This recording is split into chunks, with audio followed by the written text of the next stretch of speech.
Welcome to Wild, Women in Lending Determined to Make an Impact. I'm your host, Robyn LaVassaur. They say our biggest fear isn't being inadequate. It's being powerful beyond measure. In this podcast, I will share how to break through imaginary ceilings, lean into success, discovering your purpose, and understanding how to create the business and life of your dreams. From failures to triumphs and all the tactics in between, let's jump into the wild arena together. Well, welcome back to Wild with Robyn LaVassaur. I am going to talk about the big old topic of burnout today. Now, a lot of people have felt burnout, and the root of burnout, if you really think about it, is being on an empty tank or feeling empty in what you're doing. And the reason that your tank is often empty is because you are lacking filling it up. And so the most important key in general is self-care. And I say it all the time. Imagine trying to drive the most beautiful car in the world, right? Like stepping into, let's call it your dream car. I happen to love Range Rovers, so let's call it a Range Rover for the sake of this. And you own the Range Rover. It's a beautiful car. Everything is great. And you go to get in it, and there is no gas, or the battery is empty. And all of a sudden, it just doesn't drive, right? So your love for that, in general, that car, it starts to dissipate, right? Because you can't use it correctly. We as human beings are no different in business in general. Burnout is often from a couple different things. And I'm going to give you a couple tips that I would love if you had pen and paper to write down that really, really help me understand myself. And one of them is actually a podcast that's done by Patrick Lencioni. He wrote the book, The Advantage. And one of the parts to that book is a piece that's called The Working Genius. The Working Genius. And you can go into The Working Genius and take a quick test. I think it's a few bucks. I won't trivialize it, but I think it's less than $20. Very worth it. And it will tell you what your G for genius zone is. And what that means is that you have a competency zone, you have a frustration zone, and then you have a genius zone. Your genius zone is also known as your joy zone. How do you gauge that when it comes to work? Well, I will tell you, in any given day as a loan originator, you might do something like be out in the field all day long and seeing people and talking to people, maybe doing a few presentations, and you come back and you have had the best day possible. You are happy, happy, happy. Well, the reason for that is that you were able to work in your G zone all day long, meaning that you are in your genius zone. If you are at the office digging through emails, searching through guidelines, working on a file, and doing too much of that, it might be your competency zone, or it might even be your frustration zone. You can work and will have to work in all three zones at any given time. The question is, what's the ratio? What's the ratio of how much time you spend in each one of your zones? Because if you're not spending enough of your day in a G zone, enough of your week, if you will, in that G zone, you for sure are going to start to experience burnout and frustration. So that's just a side tip to all of this. The other part to it is, how much are you not only pouring into yourself, giving to yourself, but how much generosity are you giving to others? And I want to really challenge you on that question, because I will tell you, oftentimes when I feel like the world isn't going my way, when I'm frustrated, when I'm feeling like I'm lacking maybe a purpose or a passion, I'm feeling that burnout or frustration. It's two different things, and sometimes in parallel and sometimes individually. One is the self-care piece. Hey, I've gotten up and I've skipped my workout too many days this week. I haven't written, journaled, read, maybe listened to maybe favorite music or podcast. I haven't filled myself up with things that bring me joy. But here's a big thing.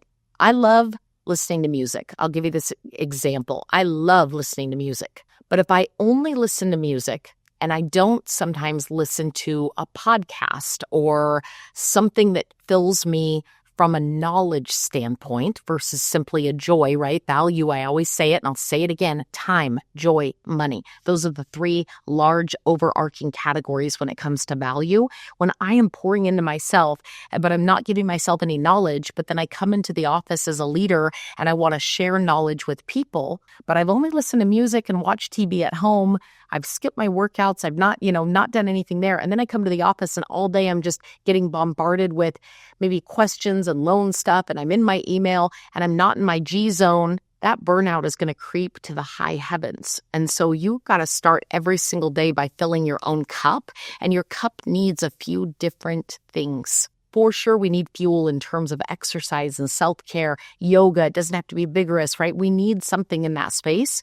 You need something that feeds your mind. While exercise might clear it and help it, you need something that feeds and fuels your mind, your creativity, your knowledge, your willingness to share, whatever that may be. Support yourself in that space, right? Now, music does a lot of great things and puts me in a great emotional state, but it's a well-rounded picture when my mind feels strong, my body feels strong, and my heart feels strong, all three. And so what are you doing to fuel every area? And then when you get to that office, how much time are you spending in that G zone?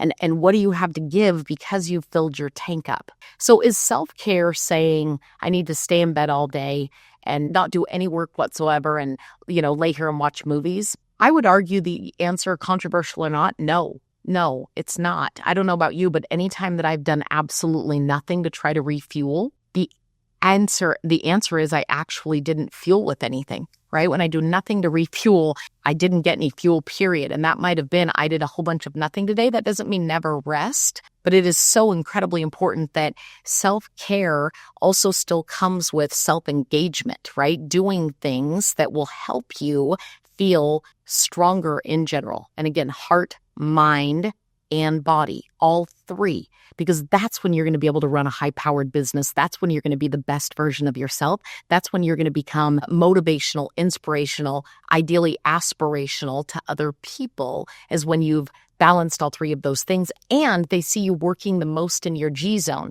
And so you're wanting to possibly delegate and build a team that can take on your frustration zone and your competency zone for the most part, and you can stay in that G zone. No different in a relationship than when you see, and if you've ever read the 5 Love Languages, it talks consistently about the fact that if you are not speaking your partner's love language, or no one is speaking yours, whether it be love language in a relationship or love language at the office and in work, if nobody is speaking it, if they're giving you gifts, but they're never giving you words of affirmation, and you love words of affirmation, you're not getting filled up by the outside world. So the other way to avoid burnout is make sure that not only you understand and know who you're working with and for, but they also understand you. Because if they understand you and they're invested in you, they will help fill your cup, which will then mean you have to fill it a little less yourself, right? And so incredibly important when it comes to burnout. I could give you 100 other suggestions. What I will tell you is that our minds are strong. They are powerful, and they require things. I loved something that happened with the Oregon Ducks, and you guys know I'm pretty passionate about that football team, but Dan Lanning did something, and I forget the effect that he called it. And essentially we'll call it a, kind of a puppy effect, where if you ring a bell and the dog is used to getting a treat when you ring the bell, they're going to shake their little bottom every time the bell is rung. Well, let me give you a different example. What if every time the bell was rung, they actually had to get put into a kennel that was cold and dark and away from all people? Every time that bell was rung, likely the puppy is going to bolt because they're not happy about where they are headed, right? What they are doing. Treat or dark kennel, the bell is how it's programmed to them, right? The bell is how it's programmed to them. Why does that matter?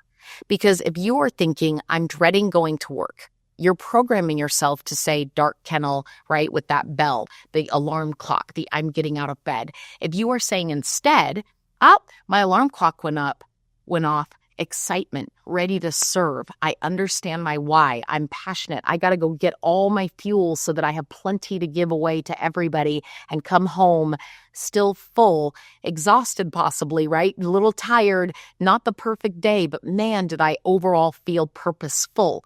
That's what matters. And so make sure that you are programming your bell, if you will. And when I referenced the Oregon Ducks, one of the things that the coach did that was so brilliant was he said, hey, in the third quarter, most teams have a song that plays. So if you're a college football sports fan, kind of like the 7th inning stretch in baseball, in the third quarter, they're going to play a song. In Eugene, Oregon, it's Shout. Everybody sings Shout at the third quarter. In Wisconsin, I believe is where they were playing, the Ducks were playing, it is the song Jump, Jump, Jump. What he said to his team was, in the third quarter, no matter what we are doing, no matter where we are at, when that song starts, I want you to get loose and have fun with it. I want you to jump around. I want you to seize the moment of being in that stadium, of being on that field, of where you were at. I want you to enjoy that song. I don't want it to intimidate you. I don't want it to be a distraction. I want it to be fuel for you. I want you to react in a great way. Now, here's what's funny. The Ducks were losing that game. And when the third quarter song came on, it triggered because of how he had programmed the bell, and everyone started jumping around. I'm sure that people thought the Ducks were crazy. You're losing. Stop jumping and dancing to the other team's third quarter song. But he had programmed them to say, this is our song today. This is us getting loose. This is us having fun. They went on to win the game. And so remember that how you program your bell when it comes to burnout really, truly matters. Yes, you have to back it up with the practice and the preparation and the heart and the mind and the body being strong so that burnout is minimal, possibly even non-existent. I can't tell you the last time I was burned out. Sometimes I go a little crispy, but I know exactly how to refuel to bring myself from a place where I never truly go into that deep, dark burnout. If this was helpful, I hope you share it. We'll see you on the next Wild.